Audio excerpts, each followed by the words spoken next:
দর্শক সরাসরি দেখানোর চেষ্টা করছি। এই মুহূর্তে আমরা অবস্থান করছি রাজধানী ঢাকার নিকেতন এলাকাতে। আপনারা দেখছেন যে ত্রয়োদশ জাতীয় সংসদ নির্বাচনকে কেন্দ্র করে তারেক রহমান অর্থাৎ বাংলাদেশ জাতীয়তাবাদী দলের চেয়ারম্যান তারেক রহমান, যিনি ঢাকা 17 আসন থেকে নির্বাচনে অংশগ্রহণ করছে এবং সেটিকে কেন্দ্র করে আছে কিন্তু অসংখ্য বিএনপির নেতাকর্মীরা কিছুক্ষণ আগে নিকেতনের যে মসজিদ আছে সেই মসজিদের সামনে দিয়ে তাদের যে লিফলেট বিতরণের কর্মসূচি সেটি কিন্তু পালন করছে। আপনারা দেখছেন যে এখানকার খেটে খাওয়া মানুষ, দিনমজুর, রিক্সা চালক এবং গাড়ির ড্রাইভার থেকে শুরু করে সকলকে কিন্তু আগামী ত্রয়োদশ জাতীয় সংসদ তারই প্রচারণা করছেন নেতাকর্মীরা। আপনারা দেখছেন যে এই মুহূর্তে আমরা নিকেতন সোসাইটির সাথে অবস্থান করছি। আপনারা দেখছেন যে নামাজ শেষ করার পরপরই মুসল্লিরা ঠিক মসজিদ থেকে বের হচ্ছেন এবং তখনই কিন্তু এখানকার অর্থাৎ বিএনপির নেতাকর্মীরা লিফলেট বিতরণ করছেন।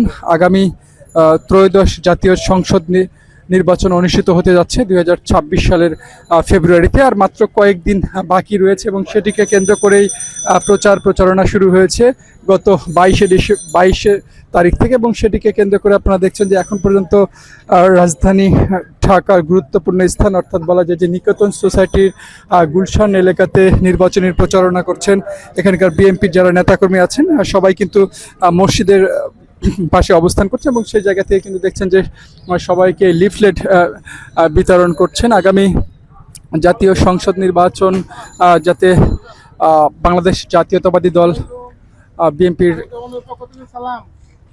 চেয়ারম্যান তারেক রহমান, যিনি ঢাকা 17 আসন থেকে নির্বাচনে অংশগ্রহণ করছেন এবং আগামী জাতীয় সংসদ নির্বাচনকে সামনে রেখে দেখছেন যে নেতাকর্মীদের যে উচ্ছ্বাস উদ্দীপনা এবং তার পাশাপাশি আপনারা দেখছেন যে লিফলেট বিতরণের ব্যস্ত রয়েছেন বিএনপির নেতাকর্মীরা এবং সকলেই কিন্তু বলছেন যে আগামী ত্রয়োদশ জাতীয় সংসদ নির্বাচনে যাতে ধানের শীষ মার্কা ভোট দিয়ে ঢাকা 17 আসন থেকে বাংলাদেশ জাতীয়তাবাদী দলের চেয়ারম্যান তারেক রহমানকে জয়যুক্ত করা যায় সেই বিষয়ে কিন্তু আবার এখানকার নেতাকর্মীরা কথা বলছেন, এমন দৃশ্য কিন্তু দেখতে পাচ্ছি এবং সকলেই কিন্তু লিফলেট বিতরণে ব্যস্ত রয়েছেন এমন দৃশ্য কিন্তু দেখতে পাচ্ছি। দর্শক অবস্থান করছে এই মুহূর্তে রাজধানী ঢাকার গুলশান নিকেতন এলাকাতে এবং কিছুক্ষণের আগে কিন্তু মসজিদের নামাজ শেষ হয়েছে এবং মুসল্লিরা বের হয়েছে এবং তখনই কিন্তু দেখা যাচ্ছে যে বিএনপির নেতাকর্মী তারেক রহমানকে সমর্থন করে বিএনপির সকল নেতাকর্মীরা কিন্তু এই মুহূর্তে উপস্থিত রয়েছেন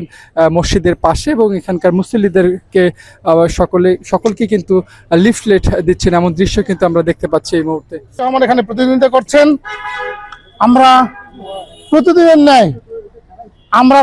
ন্যায় আজকে আমরা এই নিকেতন হাউজিং সোসাইটিতে আমরা সাধারণ জনগণের মাঝে আমরা আমাদের প্রাণপ্রিয় নেতা বিএনপির চেয়ারম্যান জনাব তারেক রহমানের সালাম পৌঁছে দিচ্ছি এবং তার প্রতীক ধানের শীষের যে মার্কা আমাদের সেই ধানের শীষ মার্কার প্রচারণা চালিয়ে যাচ্ছি।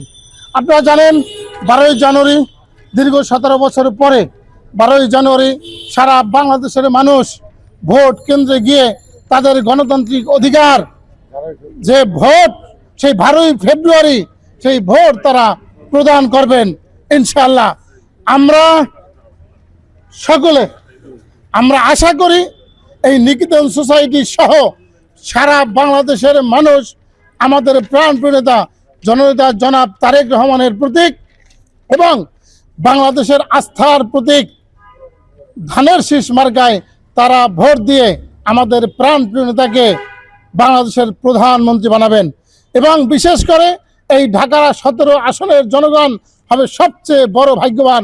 তার কারণ এই ঢাকা 17তে যিনি নির্বাচন করছেন তিনি ইনশাআল্লাহ আগামী বাংলাদেশের তিনি প্রধানমন্ত্রী হবেন।